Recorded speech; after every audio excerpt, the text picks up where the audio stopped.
Hi అండి, బాగున్నారా? నాకు ఇప్పుడే పూర్తిగా అర్థమైంది. డిసిప్లైన్ అనేది స్వతహాగా రావాలి, కానీ ఎవరో నేర్పితేనో ఆంక్షలు విధిస్తేనో వచ్చేది కాదు అని. ఆ డిసిప్లైన్ కోసమే మన పూర్వీకులు తీర్థయాత్రలకు వెళ్ళటం అనే కాన్సెప్ట్ పెట్టారు. ఆ కారణంగా అన్ని ప్రాంతాల ప్రజలని చూసి మనలో ఆ మంచి గుణాలు చోటు చేసుకుంటాయని ఆ పెద్దవాళ్ళ ఆశ. ఈ కాలంలో అసలు విషయం పక్కదారి పట్టి ఆడంబరం అంబరాన్ని అంటుతుంది. అలవాట్లు, క్రమశిక్షణ లేమి అలాగే ఉండిపోతున్నాయి. అంటే భక్తి పేరుతో భజనలు హోరెత్తుతున్న గుణాలలో మాత్రం మార్పు రావటం లేదు. నిన్న కొంతమంది భక్తులు చేసిన గొడవలు, తిట్లు చూసి నాకైతే తెగ నవ్వొచ్చేసింది. అసలు ఇది భక్తి పరవలు తొక్కే కాలమేమో. భక్తులందరూ ఆ ప్రాథమిక కలర్ యూనిఫామ్ వేసుకున్నారు. పూజ చేసేటప్పుడు ప్రతి మంత్రం చివర నమః అన్నట్లు ప్రతి తిట్టు చివర ఆ దేవత పేరు చెబుతున్నారు. ఆ గొడవపడి ఇరుపక్షాల వారు కలిసి ఎవరిని తిడుతున్నారా అనే సందేహం నాకు ఇప్పటికీ పోలేదు. మీకు కానీ ఏమైనా తెలిస్తే నాకు కామెంట్ చేయండి. వీళ్ళని చూడగానే నాకు కథ ఒకటి గుర్తొచ్చింది. అది చెబుదామని ఇప్పుడు నేను మీ ముందుకు వచ్చాను. అదేంటంటే, పూర్వం రోజుల్లో ఓ గ్రామంలో ఇద్దరు స్నేహితులు ఉండేవారు. వాళ్ళు చిన్నతనం నుంచి కలిసిమెలిసి పెరిగారు, పెద్దవాళ్ళు అయ్యారు.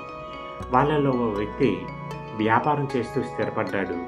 రెండో వ్యక్తి గ్రామంలో ఉన్న విద్యార్థులందరినీ చేరతీసి విద్యాబుద్ధులు నేర్పిస్తూ కాలక్షేపం చేస్తున్నాడు. వ్యాపారం చేసే వ్యక్తికి తీర్థయాత్రలు చేయడం అంటే చాలా ఇష్టం. ఓ రోజు తీర్థయాత్రలకు బయలుదేరుతూ తన స్నేహితుడి దగ్గరికి వచ్చి, నీకు ఎన్నోసార్లు నాతో పాటు తీర్థయాత్రలకు రమ్మని పిలిచాను, కానీ ఏదో కారణం చెప్పి తప్పించుకుంటున్నావు. ఈసారి నాతో పాటు తప్పనిసరిగా నీవు రావాలి. మనం ఆసేతు హిమాచలం వరకు ఉన్న యాత్రలన్నీ కూడా ఓసారి సందర్శించి వచ్చేద్దాం.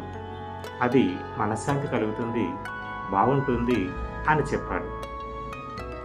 ఈ విద్యాబుద్ధులు నేర్పించే వ్యక్తి తన స్నేహితులతో,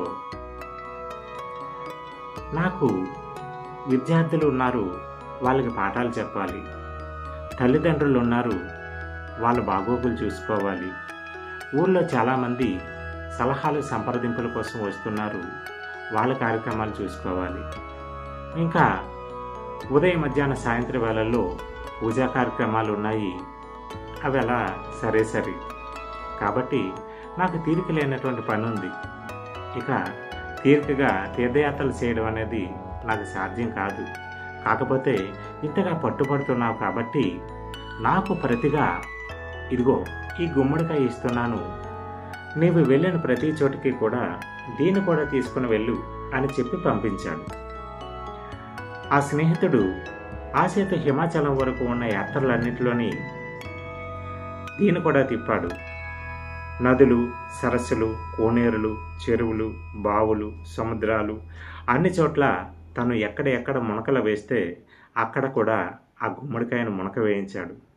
ఏ దేవాలయాల్లో అతను దర్శనం చేసుకున్నాడో అన్ని చోట్లకి కూడా ఆ గుమ్మడికాయను కూడా తిప్పాడు. అన్ని యాత్రలన్నీ కూడా చాలా కాలం పాటు పూర్తయిన తర్వాత తిరిగి వచ్చి తన స్నేహితులను సందర్శించుకొని, మిత్రమా, నీవు చెప్పిన విధంగానే ఈ గుమ్మడికాయను కూడా అన్ని తీర్థయాత్రలు తిప్పి తీసుకొని వచ్చాను. నేను మునిగిన ప్రతి చోట ముంచాను. నేను దర్శించిన ప్రతి దేవుణ్ణి దర్శింపజేశాను. దీన్ని నువ్వు తీసుకో అని ఇచ్చాడు. ఇది నాకు అక్కర్లేదు. నీవు యాత్రా భోజనాలు పెడతావు కదా, ఇంత పవిత్రమైన గుమ్మడికాయని కోసి సాంబార్లో వేసి అందరికీ భోజనాలు పెట్టు, బాగుంటుంది అని చెప్పి ఆ మిత్రుడు పంపించాడు. ఆ సంపూర్ణ యాత్రలు పూర్తి చేసుకుని వచ్చిన స్నేహితుడు ఓ రోజు మిత్రుల్ని, స్నేహితుల్ని, ఆత్మీయుల్ని, బంధువుల్ని అందరినీ ఆహ్వానించి యాత్రా భోజనాలు ఏర్పాటు చేశాడు. వచ్చిన వారందరినీ కూడా ఓ దగ్గర కూర్చోబెట్టి తను చూసిన యాత్రా విశేషాలన్నింటినీ కూడా వర్ణించి చెప్పాడు. మధ్యాహ్నం కావచ్చింది. మధ్యాహ్నం అవుతుంది, పదండి అందరూ భోజనాలు చేసొచ్చి మరికొన్ని విశేషాలు మాట్లాడుకుందాము అన్నాడు. అందరూ భోజనాలకి లేచారు. భోజనాల దగ్గర కూర్చున్నారు. వడ్డింపులు మొదలయ్యాయి. భోజనాలు చేస్తూ ఉన్నారు. సాంబారు వడ్డించారు అందరికీ. అందరూ సాంబారు కలిపిన అన్నం ముద్ద నోట్లో పెట్టుకోగానే చేదుగా ఉంది అని ఊసేస్తున్నారు. అది చూసిన ఆయన వంటవాడిని పిలిచి ఏం జరిగిందని అడిగితే, అంతా బాగానే చేశామండి, మీరిచ్చిన గుమ్మడికాయ అందులో వేశాం, ఇలా తయారైంది అన్నాడు వంటవాడు. ఆ మిత్రుడి దగ్గరికి వెళ్ళి, ఏంటి నువ్వు ఇచ్చిన గుమ్మడికాయ వేస్తే ఇలా అయిపోయిందట అని చెప్పాడు వ్యాపారస్తుడు. అందుకు ఆ స్నేహితుడు చెప్పాడు, అదేంటి, నేనిచ్చింది చేదు గుమ్మడికాయ. అది ఈ తీర్థయాత్రలన్నీ చేసిన తర్వాత తన గుణం మార్చుకుంటుందేమో అనుకున్నాను.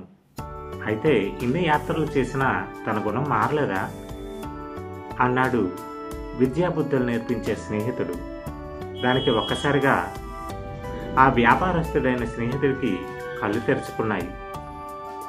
ఇదండి విషయం. మనిషిలో గుణాల మార్పు అనేది స్వతహాగా రావాలి. ఎవరో చెబితేనో ఆంక్షలు విధిస్తేనో రాదు. పూర్తిగా మనలో మార్పు కలిగినప్పుడు మాత్రమే అది కంటిన్యూ అవుతుంది. ఫ్రెండ్స్, ఇది ఈరోజు వీడియో. ఇది మీకు కానీ నచ్చినట్లయితే లైక్ చేయండి, మీ మిత్రులకు షేర్ చేయండి. మరిన్ని ఇలాంటి వీడియోల కోసం మన ఛానల్ని సబ్స్క్రైబ్ చేయండి. మీ కామెంట్ మాత్రం చేయటం మర్చిపోకండి. ఫ్రెండ్స్, ఇది ఈరోజు వీడియో. మరో వీడియోతో మళ్ళీ కలుద్దాం. అంతవరకు సెలవు. నమస్తే.